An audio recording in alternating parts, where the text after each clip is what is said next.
Hello there, welcome back to the channel. You'll notice I don't have a face cam today. You're just going to have to stare at my ugly face here. This is a really nice skin. A good friend of mine made this skin. I believe her name on Planet Minecraft is Logmaiden, and she does a lot of really cool stuff on Minecraft. She just kind of made this for me. It was really sick. I know my cape is blocking the back half of it. You know, we'll go ahead and we'll take this off here. Pretty sick. I like this cape a lot. I believe, actually, if I take off the jacket, there's a little bit different underneath. I love that shit. It's fun.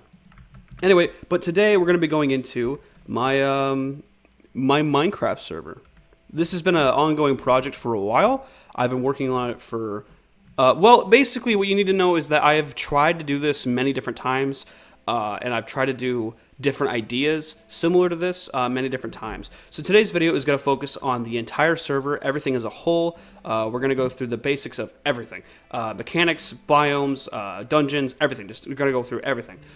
Basically, the premise of the server is that it's going to be kind of like Minecraft normally is, like normal survival, but with some changes to the way the game is played, as well as just a different style of economy. For example, there are no vanilla villagers. I make every single villager using MC Stacker, and they have custom trades.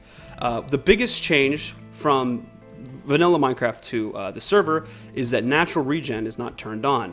Natural regen is what allows you to heal from hunger. Like when you eat food, you'll heal, right? That's turned off. The only way to heal yourself is by finding these little guys. These are healing stations, or you can buy potions from spawn here. Now, these are pretty cheap. They're not hard to get until you get to the more expensive ones, but overall, these potions here are not that hard to get, and that's intentional. I really like the idea of people being able to just have a bunch of potions and healing with that. I think it's a little bit more fun than just having a bunch of food in your inventory, which you'll need a bunch of food anyway, but this is more fun. You can also get bundles from people here. I think you get one with your starter kit, which we'll get into that in the spawn island video, but that's just one of the little things that I've changed. There are custom pillager camps, there are custom dungeons, and of course the entire world is just floating islands. I would show you the dynamic map so you can see it in its totality, but I don't want to show off the server's IP address, of course, so I'm not going to do that. Maybe I'll post a screenshot sometime without that in it, but there's quite a bit of work that needs done, and there's quite a bit of work that has already been done. So today we're going to go through a little bit of that, and next week, exactly a week from whenever this is uploaded, I will be doing a video specifically on Spawn Island, some of the mechanics of how it works, and how the tutorial works, and how the admin shop works, and other tutorials and other fun things. Basically what you need to know is that new players will start here, and then the fucking sign says tutorial. You really can't miss it. You spawn facing this direction. There's arrows telling you where to go. But I imagine people will fuck it up somehow, and they'll find a way to not do this with tutorial. As you can see, the arrows really guide you. Of course, I don't have the signs in here yet, but it will tell you. Yep, you can turn your chat settings to command only to do the tutorial, and then you go through the whole tutorial. And once you're done, you will unlock the ability to leave spawn. These pressure plates will not work unless you have finished the tutorial, and then once you have, they just teleport you to the other side of these barrier blocks. I need people to come on and like test if they can get out of here before finishing the tutorial. There is one way to leave spawn before finishing the tutorial, but it's really well hidden, and I haven't told anybody about it yet, but there is a way to do it. Anyway, so we're going to kind of talk briefly about some of the biomes that I have going, because I feel like that's one of the most interesting things. So the biome we started is technically a jungle. You might notice that it says jungle right down there in the F3 menu. But that's why we have ocelots and sometimes parrots running around. It's really pretty. I love the vibrant grass. That's my favorite part of it. It's just how like green everything is. But it's not like your typical jungle. It's more of the standard forest. I've also added some custom cherry blossom trees. I know that Mojang like just added fucking cherry blossoms to the game, but this was way before we ever even had an idea that could be a thing that could happen. These are not mine. I did not make these. This is a schematic I got from Planet Minecraft, and every schematic that I use that is not my own, anything that I have made that isn't mine, goes in here. As you can see, there are just a few of them here. If I edit the schematics in any way and make them my own thing, I make sure to tell them that, but you can see there are credits to the people who make the schematics that I have done. But yeah, that's kind of that part. So this is the basic forest. There's a lot of pretty trees.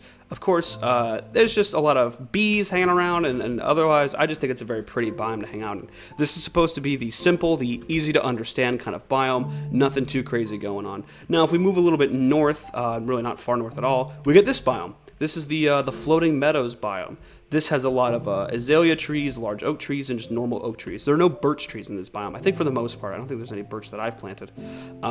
There are cornflowers and azure bluets. Flowers are pretty much biome specific, minus a few exceptions depending on little certain areas. I like flowers, and I think that flowers are a really fun part of Minecraft, and I like to put them in certain biomes. It's more fun that way. This is honestly one of my favorite biomes that I've done. I love the color of it. I like the feel of it. I really like the color of the water. If I can find some water here, can I get like a bigger pool of water, please? Where are the lakes? Is there not a lake? Okay, there's a little pond there. We'll go to that one. So yeah, I really like the color of the water in this biome. I think it's very, very nice. As you can see, I like to kind of vibe here. One little mini biome I can show off for you is the floating birch forest. So birch forests in vanilla Minecraft are really boring, so I didn't want to make them into a full-fledged biome. So what I decided to do instead was just make them into a bunch of little floating balls, and then down below make a little river, and slime spawn down here like fucking crazy. They're slime chunks, which is pretty sick. But yeah, it's just like a little river that follows the balls, which is pretty neat. I had a lot of fun with that. Making the balls line up with the river and the water was pretty cool. This was a fun little biome to make, and this is an old one. It's been here for a while. Of course, we have like a normal, just basic taiga biome. Nothing too crazy going on here. I think the only additions I've made are some orange tulips and some little bits of cobblestone you can find. Otherwise, it's just a normal little taiga biome. And then we have here the mountains and the snowy taiga. I thought it'd be really cute to add these. I never finished this island. I need to finish that island. I thought it'd be really cute to add these snowflakes that were just hanging out. They add a lot of, like, I think it just adds some ambience and some character to the area, you know? I love that kind of shit. It's just one of those little things that'll make the world feel a little bit different. Because, like, I could just have a normal snowy biome, but how cool is it to just have, like, little snow, or massive snowflakes that just float around in the air? They don't move or anything. They're just there for fun. Of course, it's just a snowy taiga biome. Nothing too crazy. You know, while we're on the topic of the land, the biomes, I like doing this. This is a cliff that I've made here. It's pretty fun. I like making the cliffs held up by like stone pillars. It kind of looks like I don't know. It's not like the cliff is actually being held up by stone pillars, but it's supposed to be like an ancient thing that's just been there. It's like, what was this cliff before? Before it was abandoned. Pretty fun. We're now going to go to one of my favorite biomes. If we go this way, this way. Sorry. It's going to take a little bit to load. But if we go south, we're going to go past the normal forest, and we're going to go into the autumn forest. This is really cool. It's just a savanna biome, but like not a savanna at all. It is supposed to be this biome, the normal forest, but just in the fall. That was the idea of it. And I really love the vibe of this. I love the warm colors of it. It's really fucking cool. I'm a big fan of it. And in this biome, you're going to find a couple of unique things. This is the only place you're going to find more Oriental or Asian-styled houses. I haven't built these in any other biome. There's a little village of it over here. Just a little village you could go visit and see. There's, of course, in these villages, there are custom NPCs that you can talk to. There are also quests. As you can see, we have a little guy. This is Naomi, the potion brewer. You can get different potions. Pretty cool stuff. But yeah, this is the floating autumn forest. A couple other things you could find here are random little patches of wheat. Let's see here. This is a person's house, my house actually. And this is like one of the example of one of those random little patches of wheat you can find. So this is not uncommon. I thought it would fit the fall theme really well to just have little random bits of wheat floating around. But as you can tell, the islands are pretty dense. There's a lot of stuff going on everywhere. And I want this to be a majority of the server. I want it to be a majority just dense and packed. I want people to be able to feel like they're not just like on a tiny little rinky-dink island in the middle of nowhere. I want them to feel like there is plenty of places to go. There's plenty of places to see. My cat is screaming. I hope she's okay. She tends to do that. Anyway, so we're going to go south from here. You can kind of see it off there in the distance. This is the floating desert. I still have some work here to do in terms of the terrain. But for now, what we've got done over here is this. There is a couple massive cliffs going on. We got this area here, which is just some hills, going on in the through the desert here.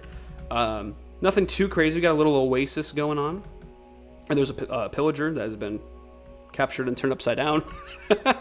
Of course, we got the little pond here, kind of cute. These are actually acacia trees that I turned into jungle trees.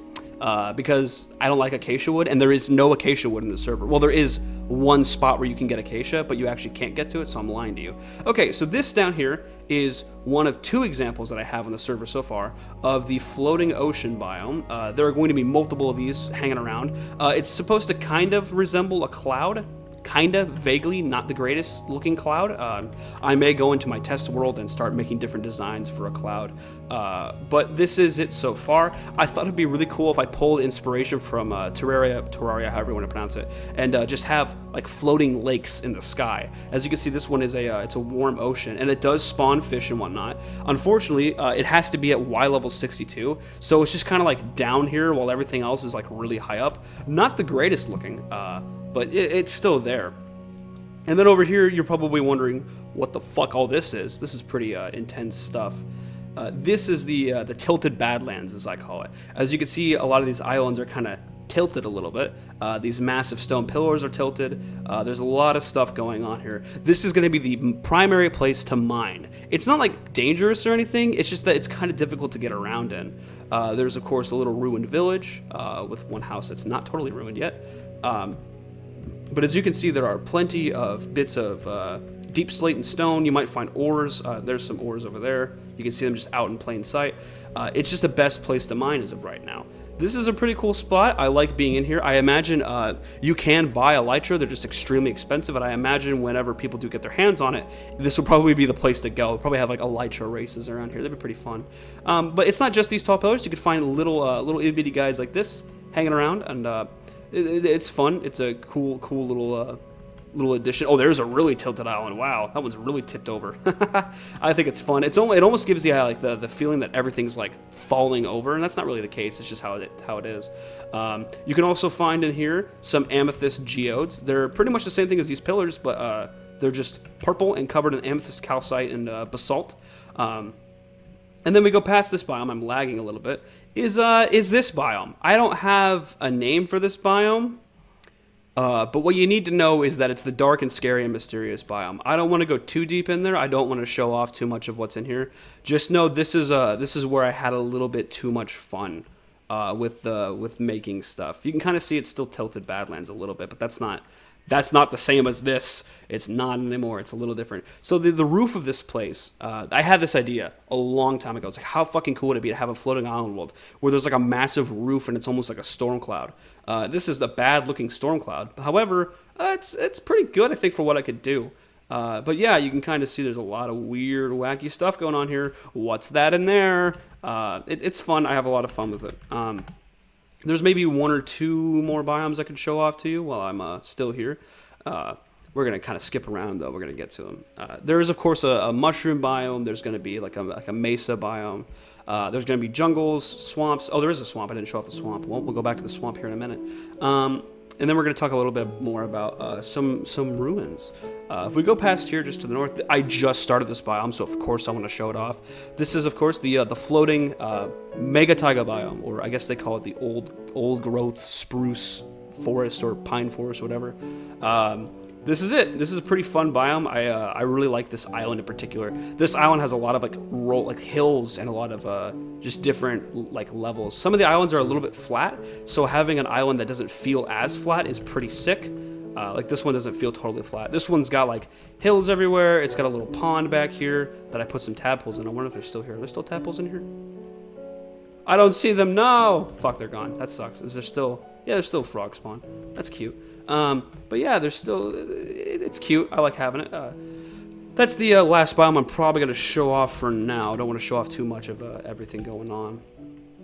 So around and about the... oh, I guess I could show off the swamp. Well, we're going to go over here anyway. But so around and about, you could find little villages. This is a village here. I don't remember the name of it, but we're going to find out. You can also take these balloons back and forth. Whoops. You can see I'm back by spawn now. And then I walk into the balloon. And then I'm in, and I teleport to here in front of this village. But yeah, there are some ruins like this.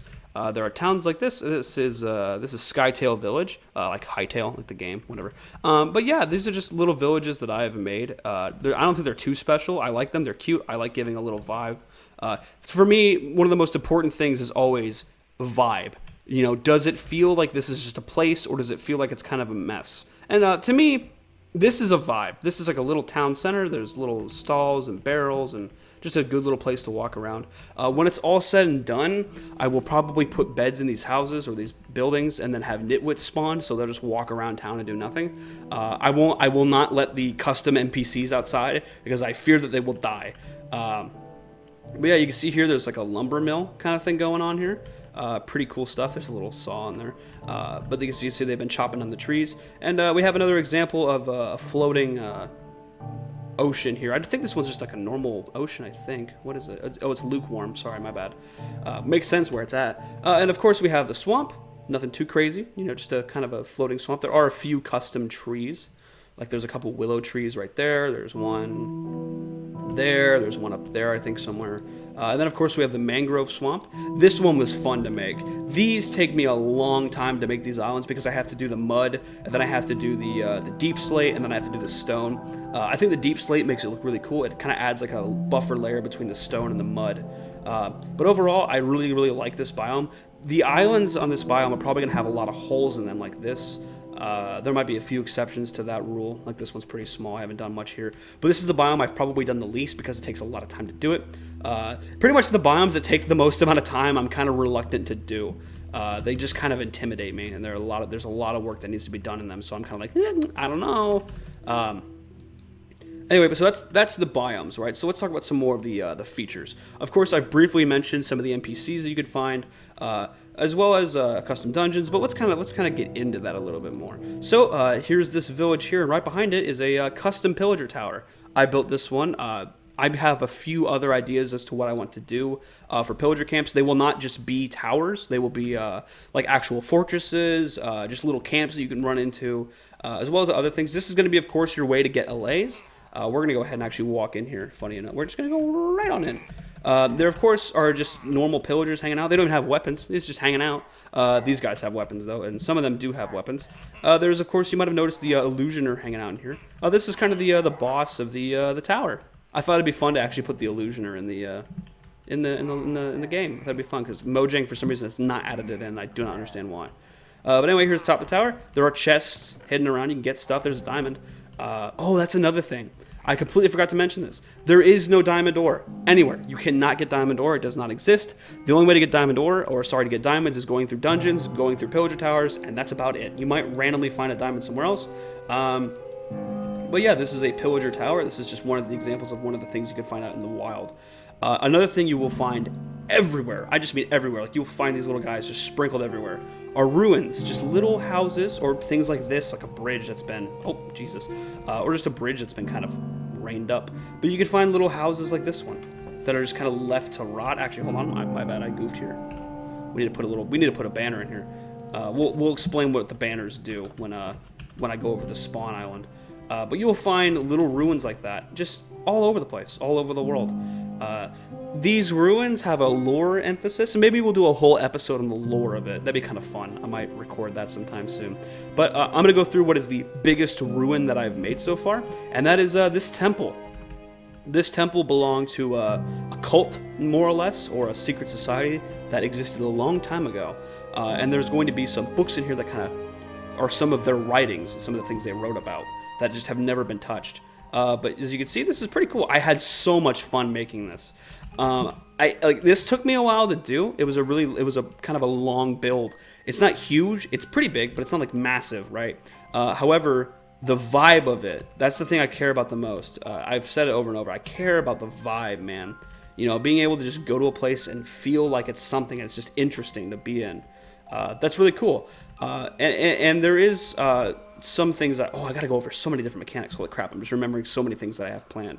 But yeah, underneath this, there's actually a little mini dungeon. Fun fact, I'll just go ahead and spoil that. A little mini dungeon down there. But this itself is just normal ruins. The banners will make sense later, I swear. But there is one particular kind of ruin that is like everywhere. And not this guy. Let's see, this guy. So this house over here, this ruined house, is like everywhere. Not this like the same one, but this style. So it has two floors. You have the lower and the upper, right? So you go inside the lower one. Okay, yeah, it makes sense. How do you get upstairs? Well, the stairs are on the outside, and then you go up and over here. I don't know why, but I was playing Breath of the Wild, and I noticed there were some ruins where the building was like ruined, and there were only stairs on the outside of the building and not on the inside. And I was like, that's so weird. Like, why would that be a thing? I mean, I guess it kind of makes sense if it's like a business below and a house up above, but like it was like everywhere in Breath of the Wild. So I was like, fuck it, I'm just gonna put these houses everywhere because it's a kind of a fun little. It's a layout. It's a fun thing. The stairs are almost always on the right side if you're facing the front. I don't think I've ever made it where it's on the left. I don't think I've ever done that. That's so weird. But yeah, you can find these little ruins everywhere. There's like little bridges you can find, among other things. I think if we go near Spawn Island, there are some mechanics you need to know about. You might have noticed there are a bunch of little wooden bridges everywhere that go from island to island. If you want to make a bridge from island to island, which is something that players will have to do, they have to be made of wood, and they have to be a certain length. If they are way too long, a player might make a little balloon and put it in the middle like this one, so that it kind of holds itself up with a balloon, like a hot air balloon. As you can see, it's got a little campfire in there. And if a player does that, then staff will go back in and they will make it kind of rounded like this. I imagine most people will make their bridges flat, so staff will come in and kind of make them rounded. I am not looking forward to doing that for people, but I'll probably just do it on my own time because holy shit, it's gonna be a big bitch. But if we go to spawn here, you might see a couple places where there are stone bridges, and the stone bridges are always broken. So as you can see here, we've got a wooden bridge right here, and next to it is an old stone bridge that is not working anymore. It's just a broken bridge. This is fun. There's some lore behind these old bridges, but what you need to know is that this is supposed to be an example to the player that you cannot make stone bridges or dirt or anything. The only block that you can use for a bridge is wood, and that's the only block I will accept. I do not care. I will not listen to recommendations. So we're going to go ahead and we're going to show off a jungle. Actually, where is the nearest jungle? Not jungle, sorry, the nearest dungeon. Well, fuck. Actually, you know what? I don't have to show off a dungeon. Well, do I really want to show off the location of a dungeon? You know what? Yeah, we'll go ahead and show off the location of one dungeon. So if you're still watching 21 minutes into this video, congrats. You get to see where a dungeon is. Maybe we won't go in, not until a different episode where I go into dungeons specifically. But here we have the Great Elder Tree, or the World Tree. I don't remember what I called it, but it's got a... I didn't make this tree. I pulled it off of Planet Minecraft. It was using acacia wood, so I changed it to dark oak. Greatest choice I ever made. Acacia was gross. I don't know why they used acacia, but no offense. I didn't want it. So this is the entrance to a dungeon, as marked by this banner here. You might have seen that banner earlier. As you can see, that goes down there. We'll kind of show it off a little bit. We'll go in here just a little bit. This is the dungeon. It's very dark. You can kind of see it. This is just the start of a dungeon, but oh yeah, it's dark down here. You can kind of see that we're underneath the island here, and it's still like you can see some mobs and some windows. It's fucking dark. But yeah, there is a whole ass dungeon here that I'm not totally afraid to show off. There you can see it sticking out the side here. So yeah, you can find dungeons like these. Not really all over the place. I don't think I've made that many yet. I'm kind of focusing on making the islands first and then making dungeons. I don't know how many dungeons there are going to be, and it really doesn't matter because like I have a plan here. Okay, so there's going to be dungeons that are hidden throughout the world. And occasionally they might be refilled. One of the rules is that you can't set up camp right outside of a dungeon. That would just be cheating because you just wait until the dungeon's refilled and then you go right back in. You'd be like checking it every day. You can, I guess, I don't want people to do this, but you can make a base out of a dungeon, but it's never going to get refilled if you do that. Oh, here's a little mini Coliseum that I was doing. This is fun. I'm going to do a bigger one of these somewhere else, but I like the little mini Coliseum. It's fun. It's cute. And of course, here's another one of oh, it is on the left. Holy shit. Here's another one of those houses. There is one on the left. That's pretty sick. This might be the only one on the left I can think of. But yeah, this is just another one of those little houses. What do we got? Cool. Right on. I, of course, have custom loot tables. That's what this bar was. There's different chests for different things. But yeah, that's just some of the ruins you can find in the world. So let's go talk about some villages. You know, we got a village over here. I don't remember the name of it. Fuck me. I tried. But there are only going to be custom NPCs, and they of course will have different jobs. There will be some quest lines for the NPCs, some things you can do like fetch quests, or there might be like trade quests where you get something from one NPC and then you have to take it to another NPC. For example, we got not an example of that, but we just have some custom things here. Of course, there are custom weapons. This is an iron greatsword, which swings slower than a normal sword, but does more damage than a normal sword. We have a hand axe, which does less damage but swings faster than a normal axe. We have the dark oak sword, so you just make it out of dark oak, not that crazy, just a little bit stronger. I know it says negative 2.6, and a normal sword will say like 1.4 or something. Yeah, it's 1.6, but they are the same speed. It took me a while to figure out what the speeds were, and for some reason, when you make a weapon, you have to do it like this. I don't really understand what the purpose of it is. You got a copper sword, and of course we have the unsuspecting death, which is just a wooden sword with Unbreaking 5 that looks like a diamond sword, which of course you can make with diamonds and shells. The two main currencies are emeralds and shells. You can also get, like, if I do, you see here, you can get staff certificates. You can get that as well. Pretty sick. You have a butcher. You can buy different things from the what's the butcher's knife? What does this do? 3 attack damage, Unbreaking 2. Okay, so it's a little bit weaker, but it's a lot faster. You see that? That's a lot faster. Pretty sick. We got some fishermen. That's named after my brother. I named that after my brother. That's sick. That's fun. Is this one? No, I don't know anybody named Noah. Well, I did in grade school, I guess. But you can buy some wool here. Almost every town has some kind of a potion brewer in it. Somebody you can buy potions from, and that way you can heal yourself while you're out and about.